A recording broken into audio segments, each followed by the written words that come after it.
Hello, welcome everyone to our meetup. This is kind of 12 months since we restarted after the bad times. So, what's that? The before times, yes. Well, the crowds have got smaller. I think you've had like, what, 180 usual, 100 people. This is great.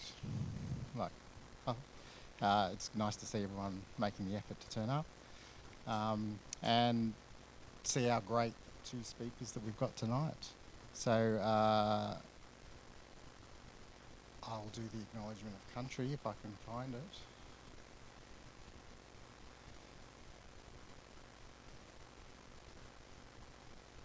So our meetup is being held on the lands of the Wurundjeri people of the Kulin Nation, and I wish to acknowledge them as traditional owners. I would also like to pay my respects to their elders past and present and Aboriginal elders of other communities who may be here today. So I just want to get a sense, a little bit of interactivity. Who works with serverless today? Do people work with serverless? Yes. Who doesn't work with serverless? Who wishes they worked with serverless? Is there any particular technologies that are your favourite serverless technologies? Just shout them out.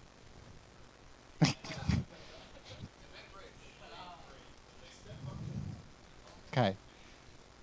If I had prizes, everyone would get prizes, but if anyone said Kubernetes, then there'd be no prize. Serverless Kubernetes? Apparently there is. We've had all sorts. Yeah, that's right, yeah. Hope they're not listening to this recording. We have two great speakers, the facilities are out here to the end, turn right and along the left there if you need it. We will have a break at about, I don't know, half an hour, 6:40-ish for snacks, pizza. They should arrive, hopefully. And then our second speaker will do about 7 o'clock. So Pete, co-host here, will introduce our first speaker. So our first, thank you for the microphone. First speaker is Bodhi. Our website says that he is VIP operations at DQ. Really, VIP? It's a okay, very important person operations at DQ. I love it. I love that title. I thought it was maybe VP, but VIP is even better. So he will talk about a deep dive. His talk is about transitioning from a traditional application to a serverless architecture. Love it. Tackling multi-region availability, CI/CD, cold start optimization, tackling traffic bursts of 5,000% and more. Wow. I cannot wait. This is going to be great. Well, take it away, Bodhi. Thank you.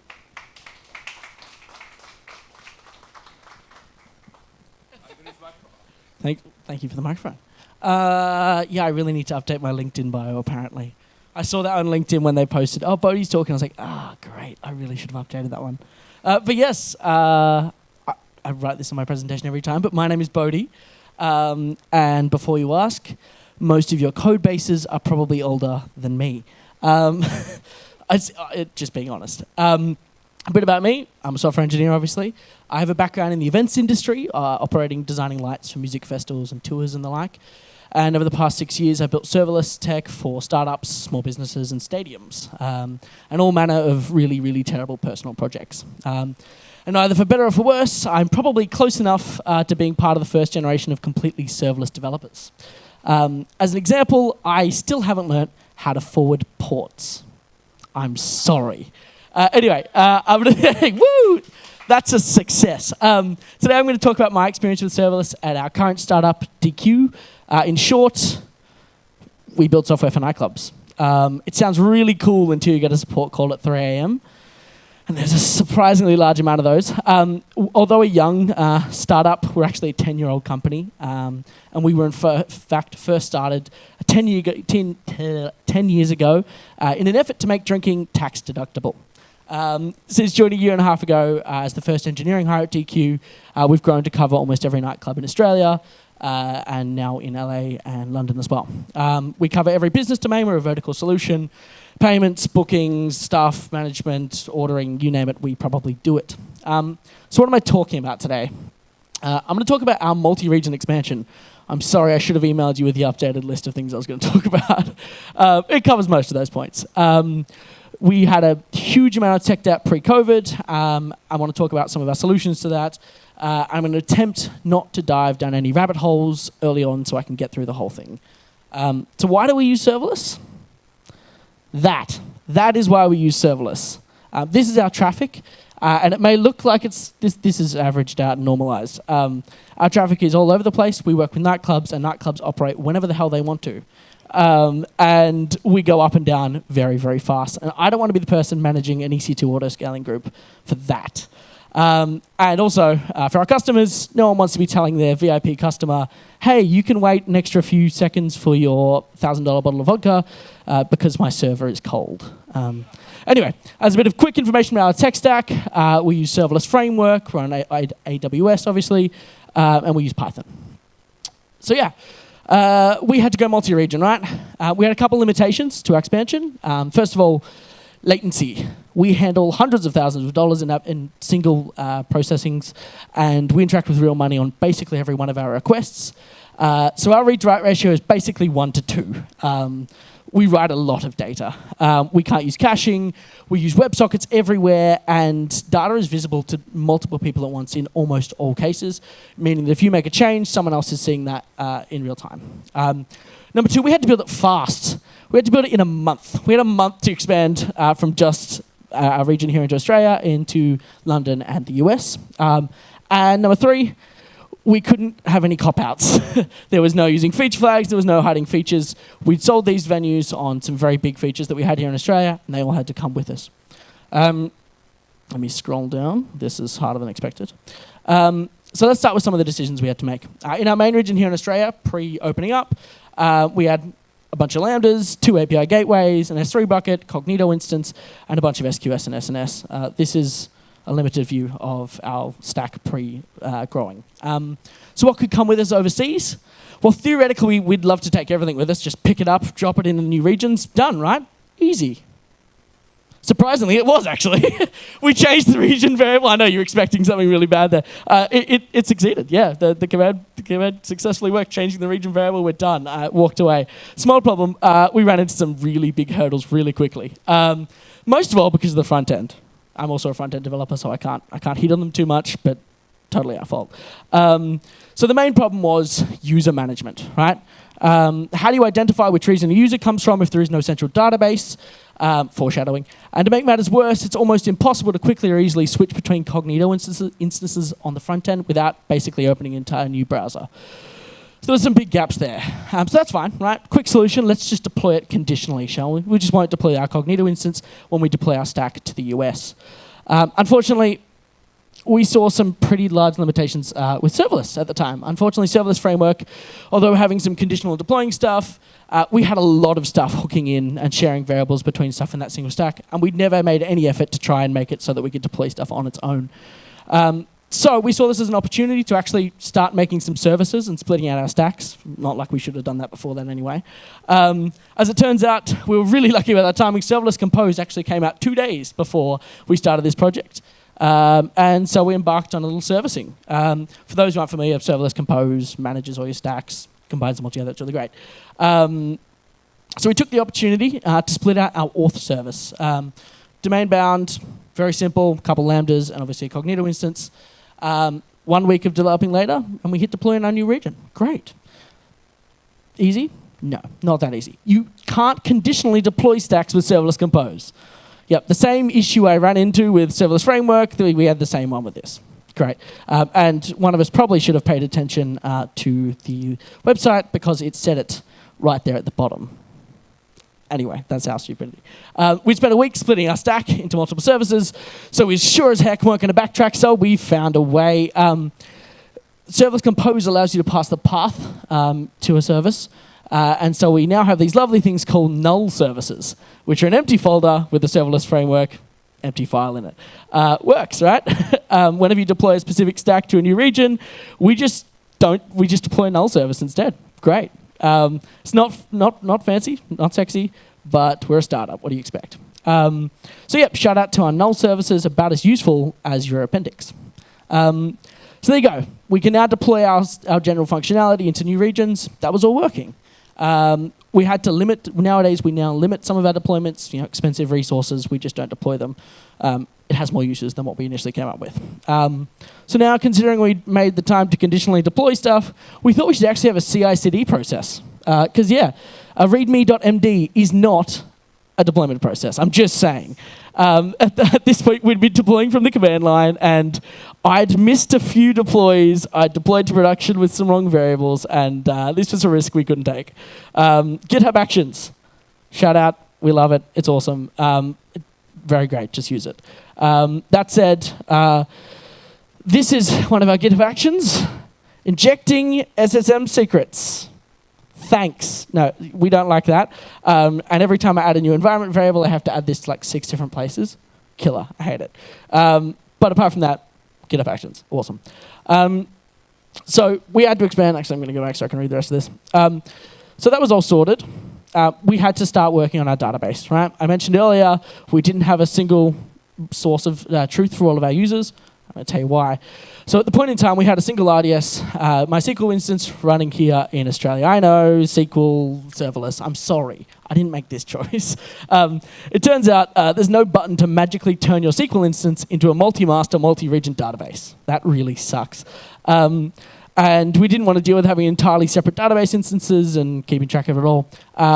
So we just wanted to, and we couldn't keep it just here in Australia and link back from overseas due to aforementioned latency issues. To focus on why latency issues are a problem for us, here's a terrible quality photo. This is what we call our bump screen. It allows users to manage orders across their venue. For reference, most of our venues process thousands of items through this every night, and they have an average turnaround on an item in a venue of 3 minutes.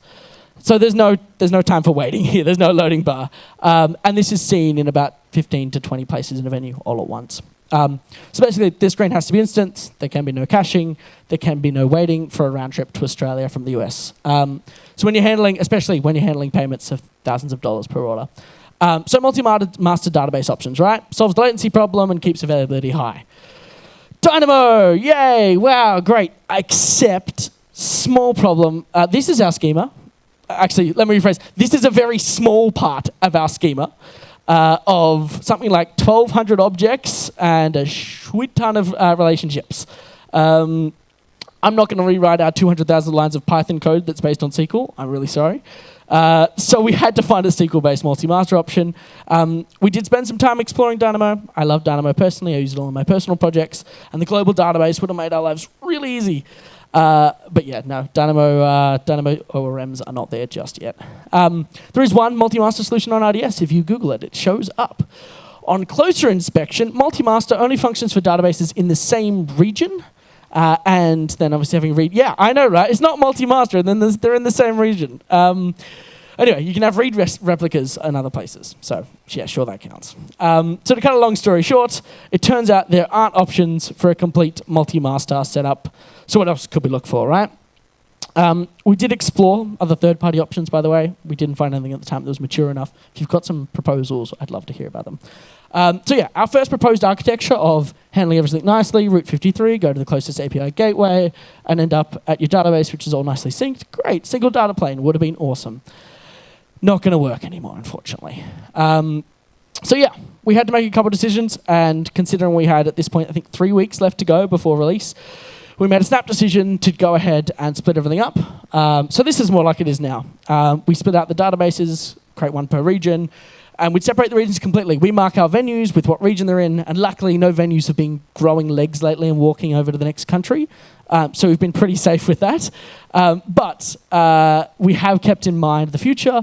When we do find a solution, our entire schema or all of our database objects can be merged together into one multi-master solution at some point. It wasn't the solution we wanted. It was the one we needed. We did, however, take care, to make sure we could merge it together later. Go away thing that's on my screen. So we don't need multi-master anymore. We do still want a serverless database. Aurora! No. So yeah, technically AWS is a serverless option for SQL. For those who don't know, it's called Aurora. In our eyes, it only barely qualifies as a serverless offering. This is an auto-scaling service. This isn't a serverless service. I just thought I'd throw that in there. It has a distinct lack of scaling to zero and pay-as-you-use pricing. But more importantly for us, although you can scale read replicas really easily, scaling write replicas, no, not at all easy. And we ran into some problems in testing to actually make that work, especially with aforementioned 1,000 to 5,000% spikes in traffic. We also have another feature that engages with customers that allows, basically someone famous to post on social media, and a lot of views at once does not go down well with Aurora. We also looked outside of AWS at Planet Scale. Their offering is far more serverless, and then it's based more around the request per hour costs. I think I mentioned this last time, but their scaling is not perfect. They still use instance sizes, although their server charging is per use. They do still have to assign you an instance. And they also are built on Vitness, I think I'm saying that right, which because of aforementioned schema, I don't really want to remove something like 1,400 foreign keys. So yeah, that wasn't really going to be an option for us. So yeah, this section actually doesn't have a happy ending. There is no, yay, we found a solution. We didn't. We have been and currently are exploring other options. But for now, we maintain that original schema of all being separated out. If you do have a multi-master solution, we'd love to hear from you. So yes, what else we got? I'll go back. Oh no, that was right. Yeah, I just thought that was humorous. So in the end, we have stuck with RDS, and it makes up a staggering 50% of our bill, and it really drives me crazy, but that's what we're going with. As further information for those who might find it useful, we don't actually use RDS proxy, you might be surprised to hear. We have our databases set up with the highest connection limit humanly possible, and that does it. We did try connect the proxy. We ran into some problems with our ORM, and it just didn't seem to line up well. But yeah, this has worked, I guess. So what else do we have to kick off multi-region with? Webhooks. Like most, we integrate with many, many, many different services around the world, and we receive hundreds, if not thousands, of webhooks an hour. Unfortunately, most services don't include tools to send webhooks to different URLs, especially when you don't have a single data plane. To reduce the downtime and get the multi-region PR out the door, we came up with some pretty quick and dirty options to get this out the door. The first, round robin. With the round robin, we take requests from integrators which don't allow us to provide extra metadata. We attach a round header, and we start passing it between everyone. It's duck, duck, goose, but with servers and packets. It eventually does find the right one. We have some stuff in there to obviously stop it going in a loop by attaching a header that goes up. But that's it. Quick, dirty, simple. It worked. We also have a route option for those services that do allow us to attach region metadata. We route that obviously directly to the correct server. We did investigate EventBridge. I'm sorry to whoever loves EventBridge. However, all of our regions would still have to receive all of the events to determine if they're relevant, and we obviously have to take it into EventBridge. It just wasn't going to make it easier for us in the time frame we had. Our next big problem is a little bit more interesting. Audit logging. We're expanding overseas, and it was now required for us to have full audit logging accessible to customers everywhere. Audit logging is pretty crucial. We track user activities, money, and transparency stuff. So complying with regulations, this had to exist. The simplest nature might just be to chuck this in our database, right? Feed it into the database, view table, done. But I just want to focus on this for a moment. These are the events we do sometimes in an hour, sometimes in a day, whatever it is. It's all over the place. And based on our projections, if we continue to add these directly to our database, we'd have a total of over 120 million rows of audit logs in just a couple of years. And that's considering if we don't grow at all. We weren't thrilled with that idea, putting all that in our potential primary database. And so we had to come up with another solution. What else can we do? We explored a few solutions. Nothing exists out of the box. But first of all, Dynamo. Again, let's come back to it. Let's see if it works. We went around the basic route, SQSQ, routed straight into DynamoDB. However, we quickly realized this has its own set of challenges.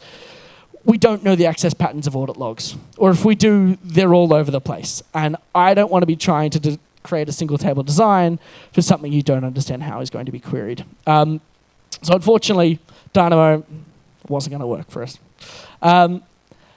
We come to Athena. That'll make some people happy.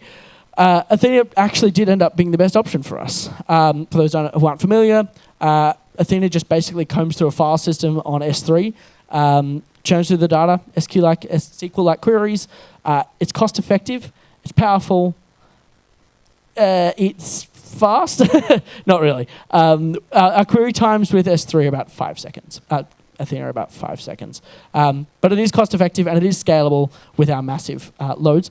A bit more dive into this. Why are all my images so low quality? Anyway, our architecture is quite straightforward. We route events into Kinesis Firehose, which automatically transforms the file and partitions it before placing it in the S3 bucket. We use Athena, which works with a glue table, and we use a bunch of key projections and implicit keys to reduce the query times on that. We tried it without using implicit keys and key projections. I think from memory, our query time was 32 seconds or something to return just a couple rows of data. Once we threw on key projections and implicit keys, we stick at about 5 seconds. The beauty of the solution to us is its scalability. Kinesis Firehose obviously can just take as many events as we throw at it, and having a separate system for querying makes us feel much safer in that if we're hitting with everything we got, S3 is not going anywhere. I'm not worried. So it's been logging happily ever since. And as a shout out to serverless, we built this in 1.5 weeks and deployed it, and we haven't touched it since. It just logs happily away and shows up on the audit log for customers. So what's left? Database running, Cognito humming, front end and general routing. We decided on a seemingly simple layout for our endpoints to simplify development and make it easier for us to test new stacks.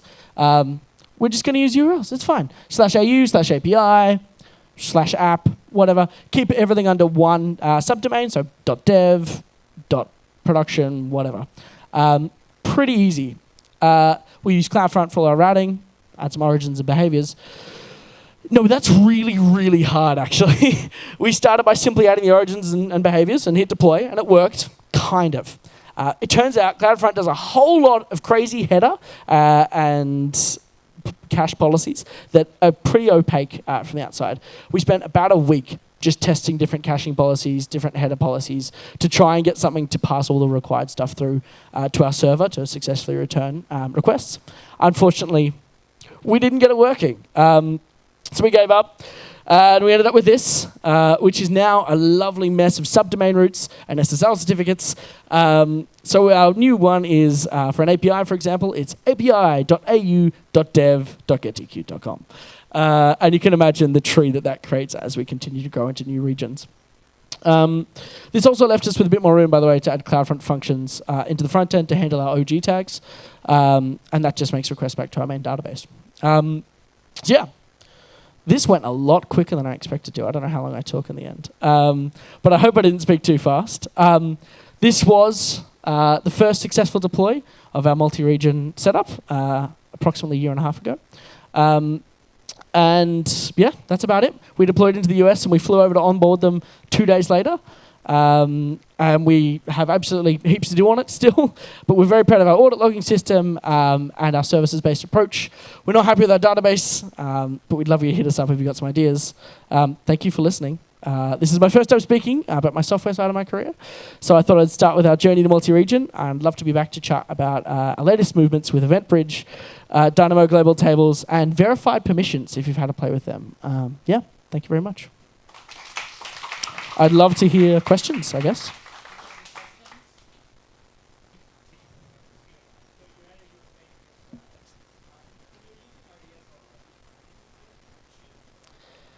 For audit logging, yes. Well, our main reason in the end was that we don't really need... Oh, sorry, yes, I can. So, yeah, the question was, why don't we use Redshift for our audit logging? In the end, for us, we didn't need the specificity of Redshift. We really just need a place to dump lots and lots of data and to be able to crawl back and find it at some point in the future. Also, just some stuff with not having to manage Redshift. Well, now there's the serverless option, so maybe I'd be a lot happier to touch it. But back a year and a half ago, serverless Redshift didn't exist, and for us, that was just a cost we didn't really need to have at the time. For internal, we do some form of pulling it all together. In fact, we've released a service now that uses Dynamo Global Tables that's for our customer-facing product. And so that just uses EventBridge to communicate between the different regions. As I said, we do want to make it all one place. For our front end, for example, we use IDs for the venues that include AU, US, EU that allow us to route properly to the right region so we don't end up with the problem of, hey, where is this user coming from? And that's all included in their Cognito profiles and stuff like that as well. Anything else? Shoot.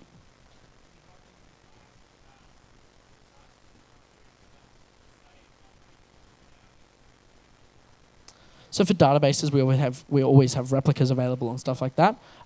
We don't have failover. So that was the main reason we actually wanted the ability to do a single data plane up the back. Mostly because then, obviously a region goes down and Route 53 goes, that one's unhealthy, let's move over to the next one. It's something we can't do because of that problem. We did investigate going down the route of moving from our current RDS setup to the multi-master one that's only in the same region. It would give us that other layer of we can move over to it. For audit logging side of things, we're not really worried about S3 losing anything anytime soon. And if Kinesis is down, it starts stopping any actions that have to be audit logged legally to ensure that they don't happen. Not a great solution, but a usable one. Anything else? Go. Oh, that's very easy. We wish for a multi-master database solution that's SQL-based.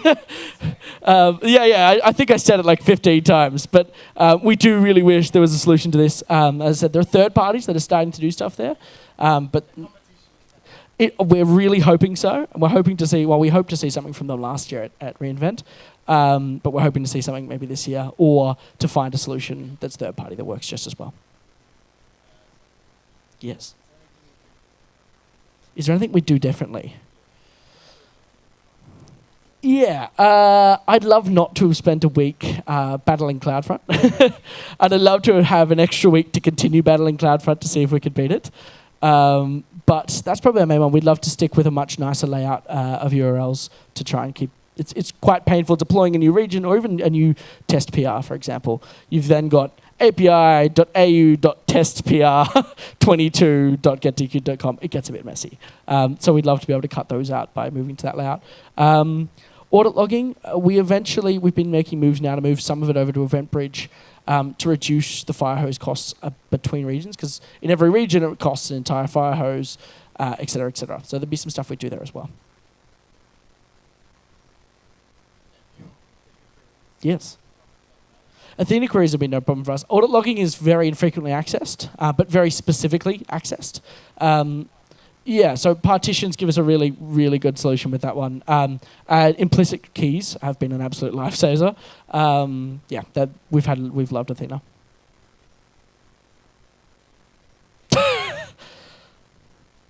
I'm not scary. I don't bite.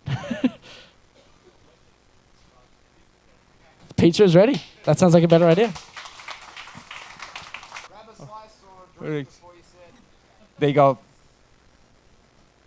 Our next speaker ordered that you grab a slice or a drink before you sit. So, excellent advice.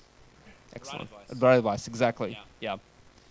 And people are following your advice, which is good. Look, so you tell people to drink and eat, they just go. this is a very good meetup, okay? People are very, very good. They It's listen. the Melbourneites. It's the Melbourneites. The best. Yeah, clearly.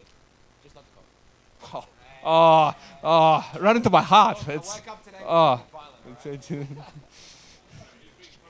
just really just be careful. It's like you versus them. It's gonna be It's fine. That gives right. you more energy. You'll be alright. Yeah. All right. Well, I think we'll resume.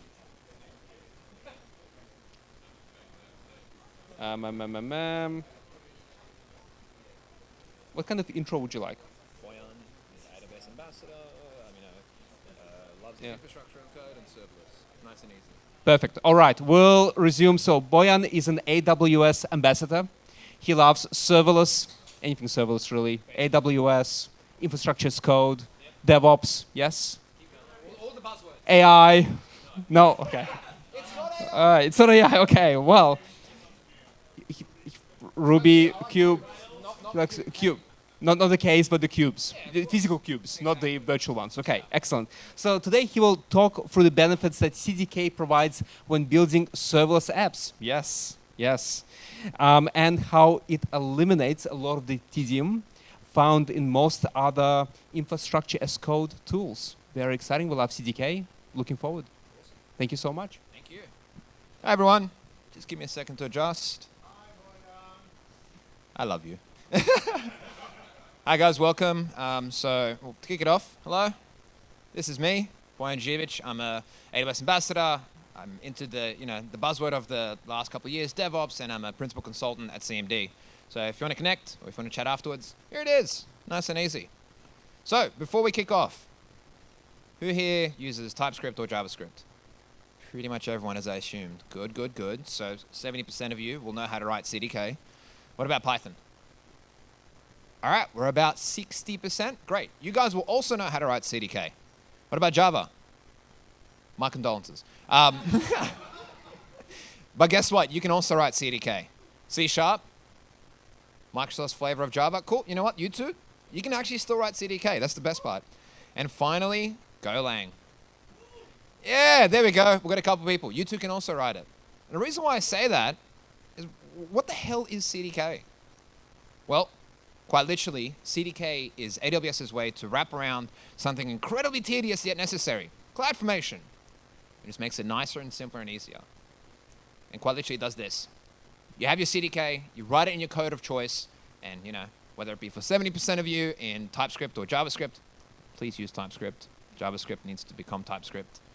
Or 60% of you in Python, or even for a couple of you who are on Java or C#, you can do CDK. And these are the languages. My examples will be in TypeScript because it's native in TypeScript. And this is the black magic, this is where we start getting into the secret sauce, how CDK, and particularly AWS, has developed CDK to be cross-code is that it actually uses something called JSII. JSII, I don't know how many of you know this, but it's a class and tool that allows you from various other languages to interact with classes and method calls from JavaScript. So, for example, for 60% of you who write in Python or use Python or know how to read it, when you would actually use your CDK to start off with in Python, you would still also be using JavaScript because that's the basis of it. But the best part is, if someone creates something new in TypeScript or JavaScript, you'll be able to use it in Python as well, using your own camel case instead of snake case, and so on and so forth. And look, it's beautiful, because at the end of the day, we don't start looking at CloudFormation, because hands up who really likes writing raw CloudFormation? Outside. I'm joking, it's okay. YAML, not JSON, right? Oh, God, no. Anyway, well, you guys probably already know it, but let's just go over it. Serverless in AWS. This is what kind of looks like. You've got your ingress points, you've got your events and queuing, you've got your compute. Look, I put Fargate in there because it's serverless-ish. I give container, you run, and then black magic in the background is AWS running it on an EC2 instance. Databases, yeah, we all know the joke. Aurora is not serverless, and there's a bunch of other background services that they have that are technically serverless. Hell, S3 is technically serverless. But that's not the point. The point is just to get an idea of these are the things that AWS will talk about. But then most of the time, this is what a typical serverless setup looks like. You've got your endpoint, for example, API gateway, your Lambda functions that will do said thing based upon a message and write to a database. AWS love to create many, many multiple diagrams and such. And look, I'm meant to shill for them because I am an ambassador, but it's most of the time, give me a thing, do a thing, write a thing. But why CDK? Well, first of all, before we even get to looking at some CDK code, you do upskill without realizing. Look, I want to ask the question, who here is a developer? All right.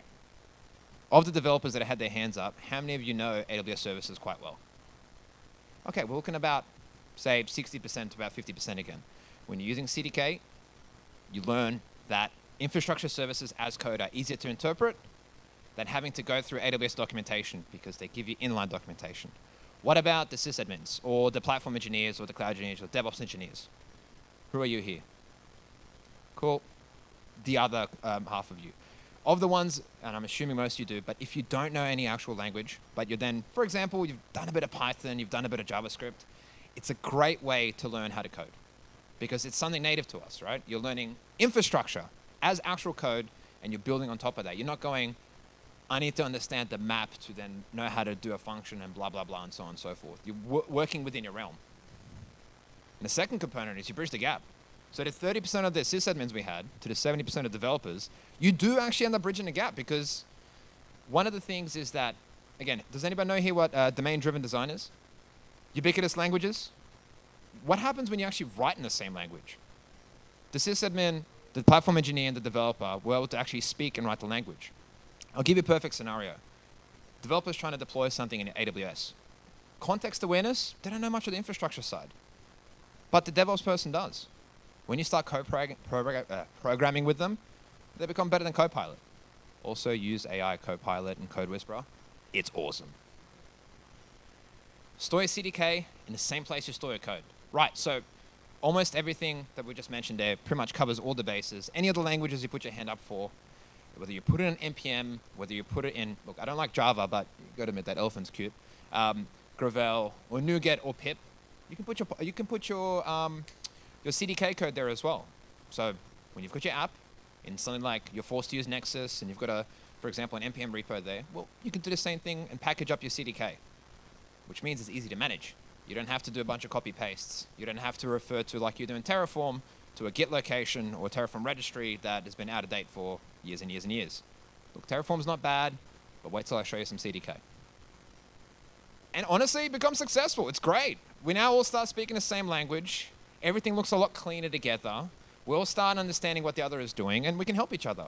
Look, the budding sysadmin or even the platform engineer may not know that looping things is a great way to reduce code. Well, they come together saying, I need to create a lot of Lambda functions, or I need to create a lot of buckets with this name, or this list of names, or blah, blah, blah. Well, they can teach each other.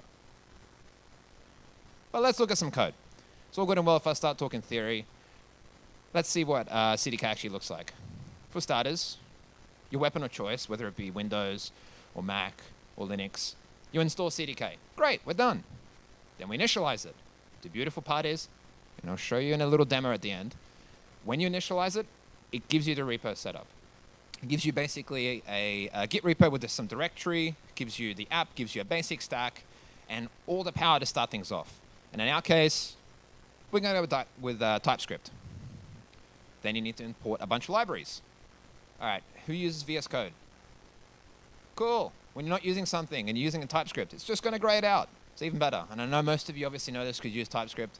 I'm not a dev, but this is for the other 30%. And these are just a bunch of sub-libraries within the main library of CDK that we're saying we want to specifically use. And now the basics. Look, we have a Lambda function here that's pointing to a Python location. We're telling it what the handler is, and we have a bucket. If I were to deploy this now, it'd be super simple, but I don't have the IAM permissions. And who here really likes working on IAM permissions to get things done correctly? One lie. That is a lie! But nonetheless, nobody, right? And it's going to be a headache because I need to be security. I need to have least privilege. I need to be basically resource specific, and I need to write about a ton of lines of code. But that's exactly how we do it in CDK. One line. Grant read write. We go bucket, grant read write to this function. But if that was an EC2 instance, you'd do the same. But the best part is, who sees here that I created a IAM role? Nobody, right? Creates it as default. So if you create a Lambda function or EC2 instance, CDK as default creates an empty role for it. So if I then were to say, you get this permission, you get this permission, everybody gets permissions, it will give you those specific permissions to that role. You don't need to create specific things, which means a smaller code base. And the beautiful part is, again, if you're using VS Code, if you're using WebStorm or any modern IDE really, maybe not Sublime. Sorry, Sublime guys, I used to use it too. It will actually give you what your options are for the object that you're using. So if you need to give it, this is for just buckets, so simple stuff, right? Still technically serverless.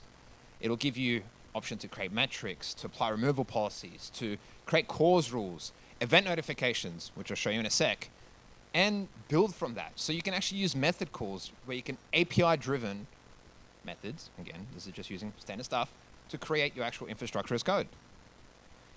And then the documentation. Oh, it's detailed.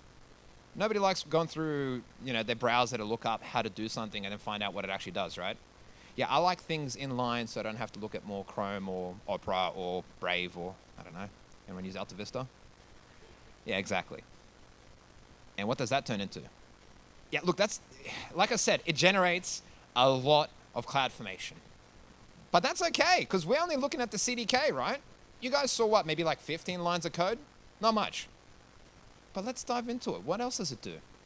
It's least privileged by default. Let's go back quickly. What did we see?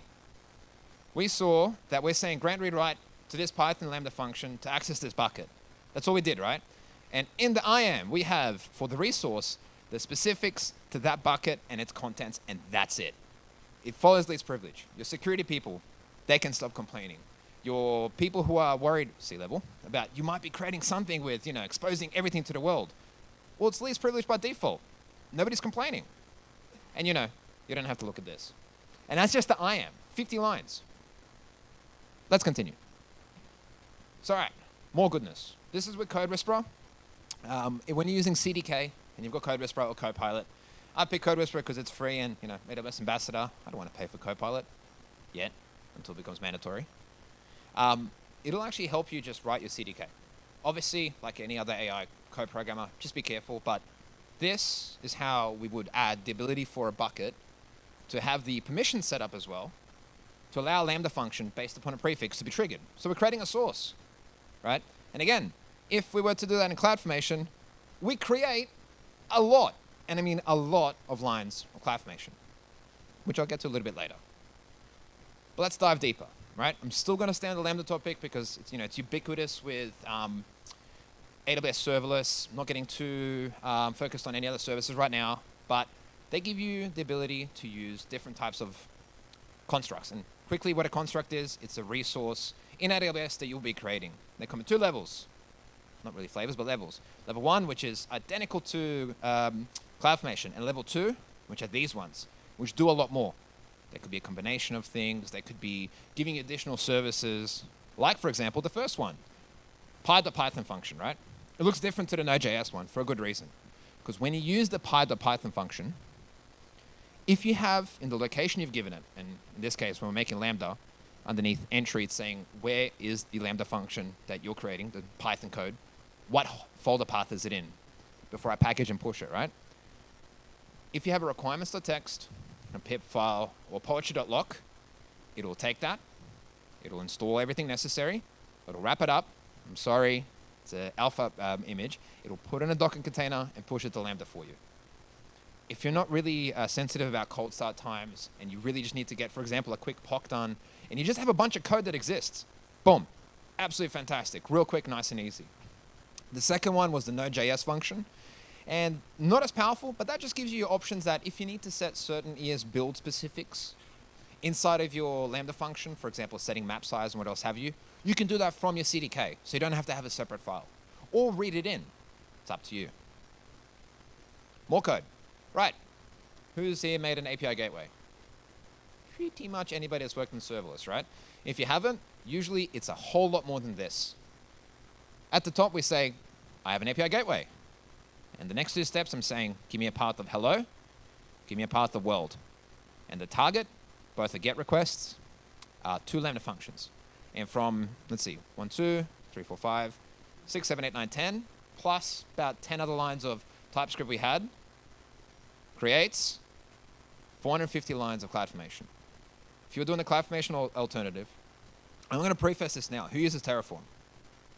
Great. You would have used probably around 200 lines, give or take. You need to wrap it up, you need to zip it, or use a public module that may be infected, whatever it is. You're still, at the end of the day, writing a lot of what they call Terraform to wrap up and do serverless, right? 22 lines of TypeScript. We've got our Python function. We've got our Node.js function, 2 separate ones, right? Each distinctive, and when you synthesize and deploy, it's going to give it to you. It's going to give you API gateway. It's going to give all your IAM. It's going to keep a list privilege. It's going to give you paths. And it's going to give you less of a headache because if I go to a new developer or a new sysadmin, here's what I did. A lot easier to read, right? Yeah. And read, write, haha, pun. Let's add a database. Cool, we added Dynamo, right? But let's go back one, right? How would we give it permissions? Pretty easy, I think. We did the same way we did with the bucket. Grant write data. We added 1, 2, 3, 4, 5, 6, 7, 8 lines of TypeScript, and we added a bit of IM, 800 lines of CloudFormation. But we don't have to care about that anymore. We literally just focus on all the TypeScript that we made. We focus on all the code that we're kind of using. If we want to shrink it even further, you can wrap it up and package it up. It's great, We don't have to focus on CloudFormation. But what does that really mean for us? Well, for starters, your code base shrinks, right? Again, less code to read. To be more specific, it's more meaningful. I don't really have to care about a 3,000-line CloudFormation document that's been wrapped up in Python and other crap just to get it going. Let's be honest, we've all worked on that before. All my documentation's in line. That's just beautiful. I'm sorry, I had to take a moment there because I don't like having millions of browser windows open, as we probably all do anyway. Best practice. So again, who here has to adhere to security standards? Everyone raise their hand, because if you don't, you're lying. Come on. The whole point is security sets a standard. Default encryption, default limited access, least privilege, whatever it may be. You put it in your code. And then you just give someone an NPM package. So when they build it, they can't screw up as long as you haven't screwed up. Less chance for human error, which is awesome. And finally, modular. But how do we make it modular? Well, demo time. Alrighty. Can I get a hand? Ian, where are you? How many tech people does it take to share a screen?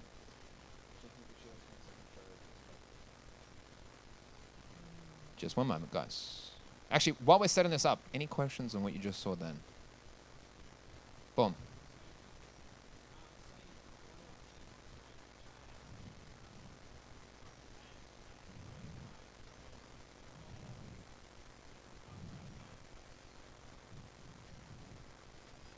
No. Your API gateway would be an object we saw called REST API, right? You can either reference it in something else in line, or as you have the actual API gateway, you would call it again like you'd call any other function. You can go dot to see what additional methods. You can go add path. And actually, while we're here, let's just say we added another route where instead of hello world, we've got create order, right? If I can quickly go, just a moment. See what I've done here? I've taken the REST API at the top. I went dot root, dot add resource. You want to add another path? Dot add resource. Because it's a method. Because you're just saying, in addition to what's already there. And this is where the benefits of CloudFormation come in. Ooh, I know. Look, CloudFormation gives you some niceties, which is it knows how to gracefully remove things, although very slowly, but it knows how to gracefully replace things as well. Terraform, unfortunately, isn't quite there. I would love to talk to anyone who thinks they can, because, God, we just went through some hell with Terraform. But that's okay. Yeah, it's really, really powerful. But let me show you what it actually looks like in the IDE. So first of all, hi, this is the code we just had. I need to make sure that we have, if I need to SSL login, sorry, bear with me. CDK list, what CDK list does, it's a first command. It'll actually list out, and this is because I haven't updated CDK recently, what your available stacks are. But what it'll also do is it will synthesize your code. So I'll zoom in a little bit to make things easier. So what I have here, I've got a stack with a Python function, a DynamoDB table, and I've given it access to grant write, and a bucket that I've also done grant write, and then a very simple REST API. 58 lines, excluding the top gibberish, right? Which is this stuff here. This is the import functions. CDK gives you the out file, where it's got the packaged assets, so we can see what exactly it's going to put into our Lambda function. And it gives us the actual CloudFormation template. Now, okay, look, this is a bit cheating because anything you do in JSON is about 300 lines longer. We'll call it 300 lines, right? Let's see, it keeps going. It didn't hit 1,000, but we hit about 781 lines of JSON, right? Take away 300 when you turn it to YAML, about 500 something lines. But again, you compare this to this, you gotta admit, this one's easier, right? But I was talking about how do we make it modular. Look, the whole point is it's code. So treat it like that. A custom construct, right? We give it an interface. And and again, this is for 70% of you. This is the things that you can give to this construct that will make up the rest of the constructs. In other words, an interface, a way in, right? And we're saying, I want a REST API name, a path, a method, and a source. And then we create our custom construct. So to create custom constructs, even though using the word custom construct is actually quite simple, you're taking something that already exists and you're expanding on it. That's what we're going to line 25. We're giving it a name, Python REST API, and going extends construct. We're saying within that actual custom construct, you can look at and read and access the API gateway, and then we're going to the code.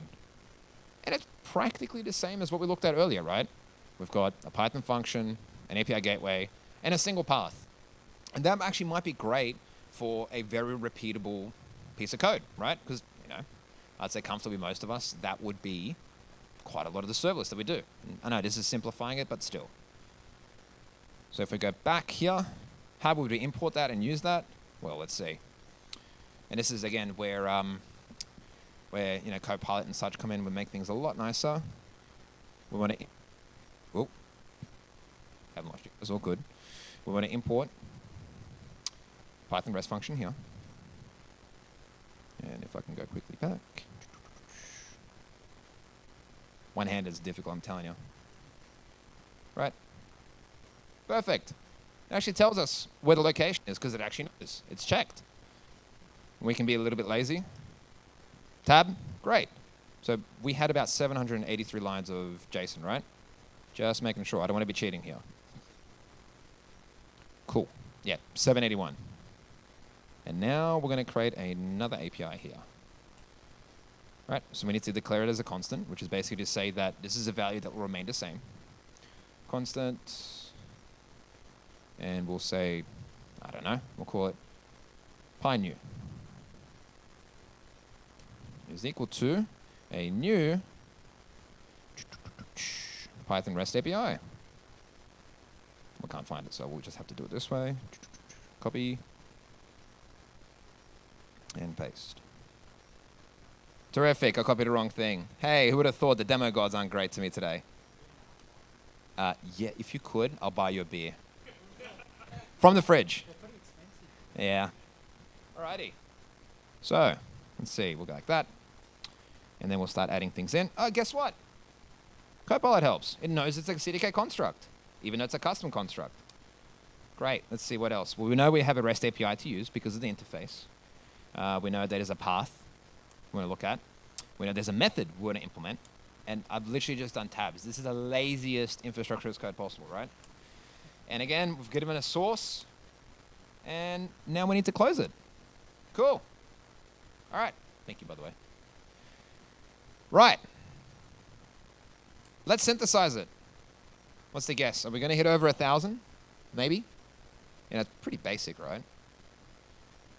Let's have a look. Close, open.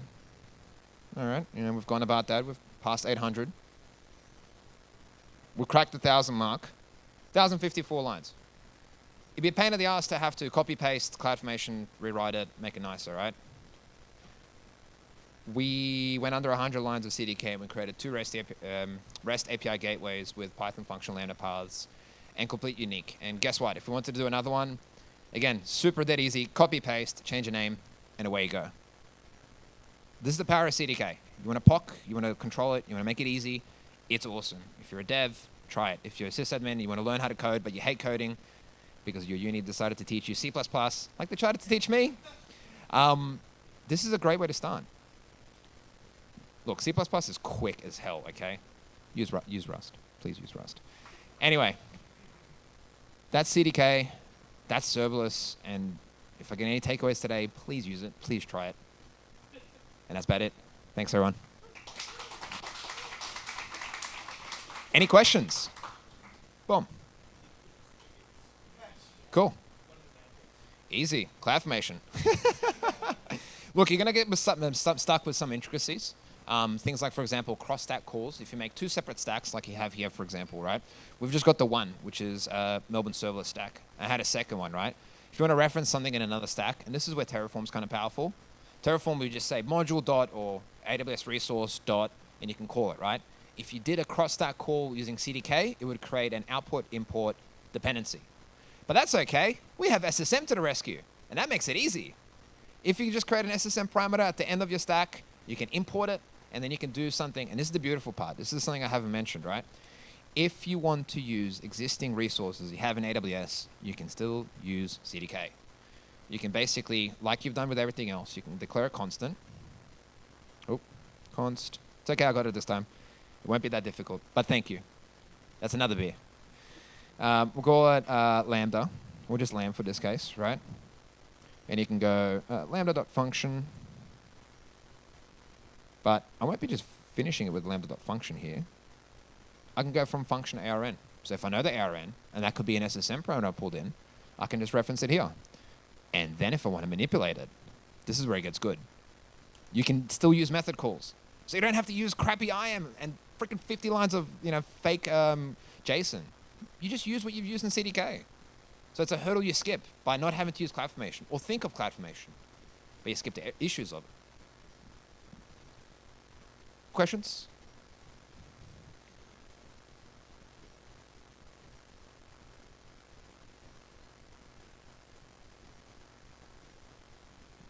So you can go. So there's a couple of ways. If you're using a custom resource, custom resources are really easy to write in CDK. If you don't have grant read write, even better. You can actually use raw IAM if you have to. It's still there. So this is when I was talking level 1 and level 2 constructs, right? I'll give you an example, right?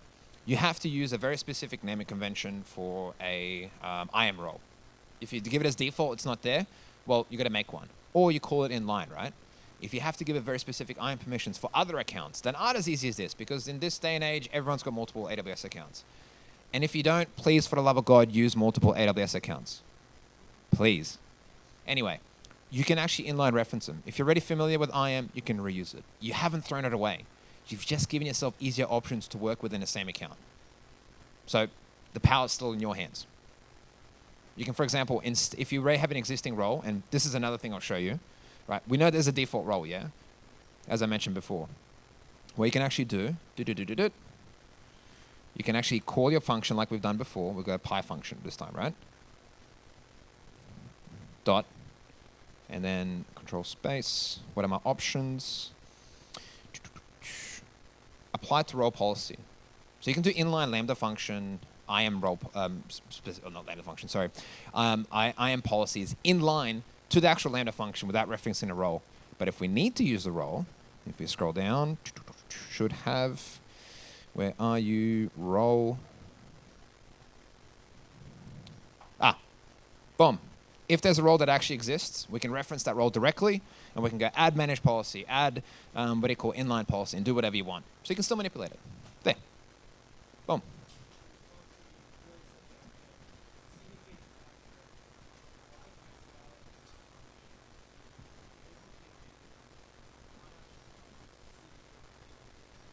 Good question. Pulumi exists for that reason, but Pulumi also uses Terraform.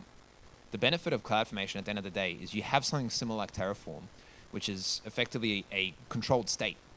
The idea behind infrastructure as code is something knows that something exists and a certain fail-safes in place to stop you from screwing up. I had a wonderful conversation with someone at a meetup before about, I use SDK for everything and SDK deploys everything. I'm like, well, that's fantastic. Good on you. How many mistakes have you made? How many mistakes can you make in production that are just going to blow things up? Well, that's the benefit of CloudFormation and Terraform. And you're not going to believe me when I say this. Who here uses Terraform again? No, it's cool. No. There's a good reason. I won't make fun of you this time. Guess what? You can actually write CDK-TF. So if you're sick of writing Terraform raw and you want to write it in TypeScript or Python, CDK-TF. And if for some reason you're using Cube, you can actually use CDK-8. Quite literally, there's CDK now for Kubernetes. Anyway, ignoring that, moving on. CDK-TF. So if you don't like CDK's CloudFormation variant, use their uglier Terraform cousin. It works well. It works really well. We actually used it for an Akamai project. So we automated all the infrastructure using CDK for CloudFormation, and then because Akamai is Akamai, we use the Terraform provider, but in CDK-TF using TypeScript. So guess what? One language.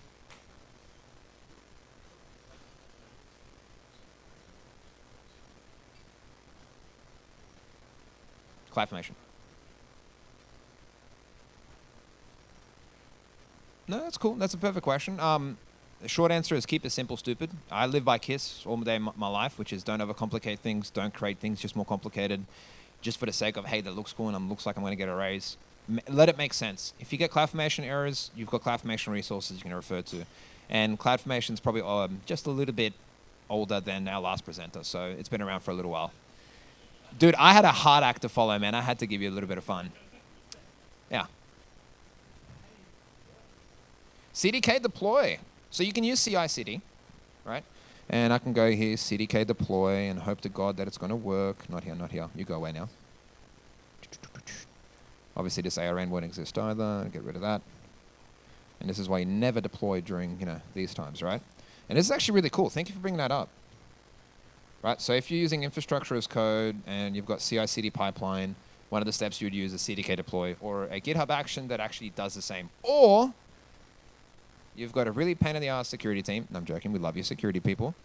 They only allow you to deploy CloudFormation templates. Take this and deploy it. That's nice. That's really nice. So you can make your life easier while appeasing others. Welcome to, IT in 2023. CDK deploy. As long as I still have the right permissions in my SSO, which I don't, which is nice. It will tell me where I've screwed up, right?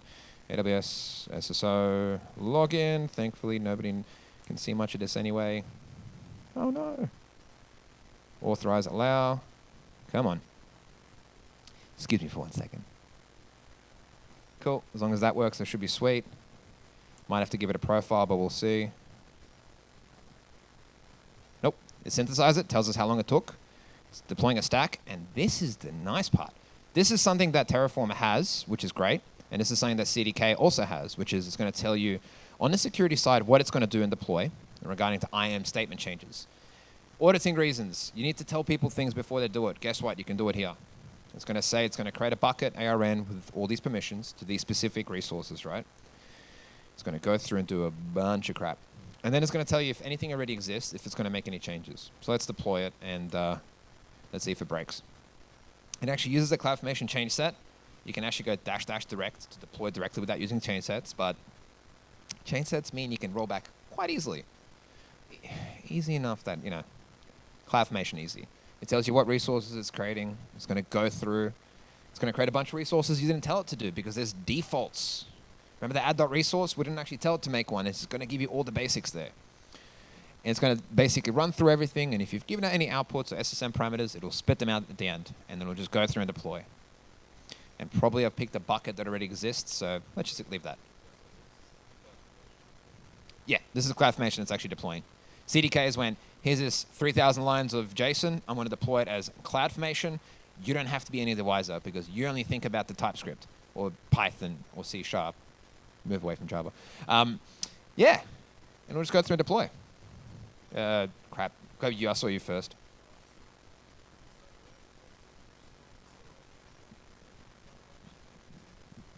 No. You can just delete that CDK.out every single time. So you've got this grayed out file here, right? And the best part is we did a CDK in it, and by default it's got an ignore that ignores that CDK.out. Any asset files, any JSON templates that you've created, anything that gets synth by CDK goes there, right? So in your CI/CD pipeline, you don't have to store it. CDK deploy does that for you.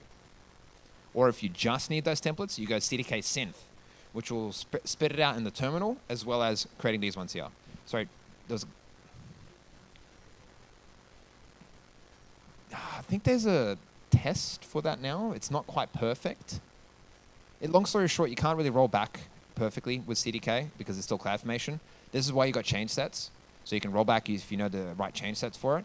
They've given a beta product for it, which isn't great yet. It will come at one point. Typically, though, you should roll forward, not roll back, especially when it comes to infrastructure as code. Because roll forward would basically mean that, oh, well, I'm fixing my screw up. Or uncommit your last commit to fix it.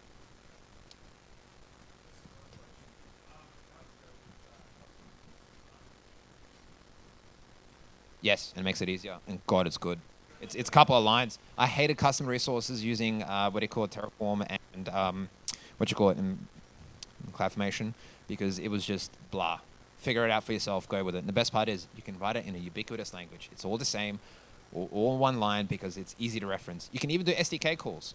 So with CDK, when you're creating a custom resource, you can actually reference if you're going to use their SDK or not, because the Lambda function it creates underneath for you, another part, it does that for you as well, will have everything ready for you to execute your custom resource.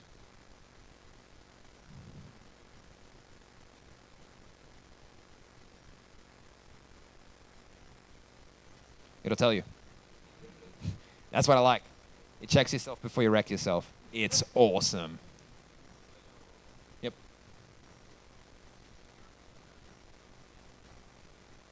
Mm-hmm.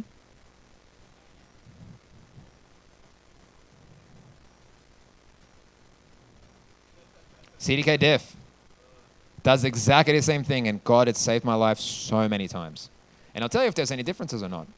And look, that's why I like Terraform too, and it's API first as well, so you got that advantage. But there's a diff here as well. Couple more. Yes, I do it all the time.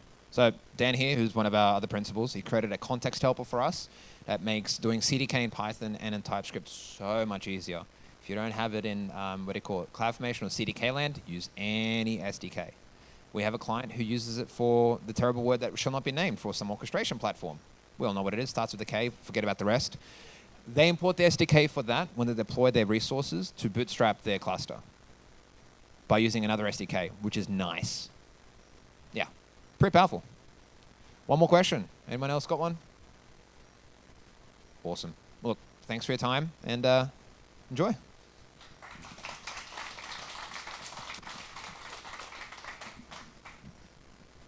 Awesome. Thank you very much. I think we all learned a lot. I just had a question for you and I forgot.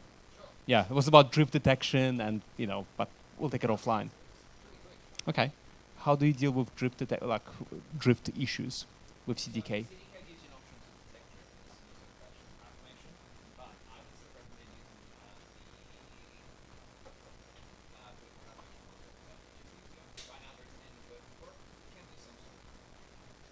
Awesome. Or I'll give you a call.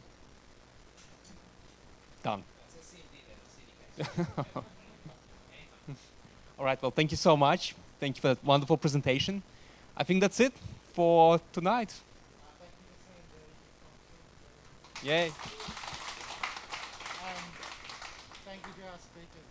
Yes. And if you want to stay, if you've got anything interesting, Yeah, please tell us.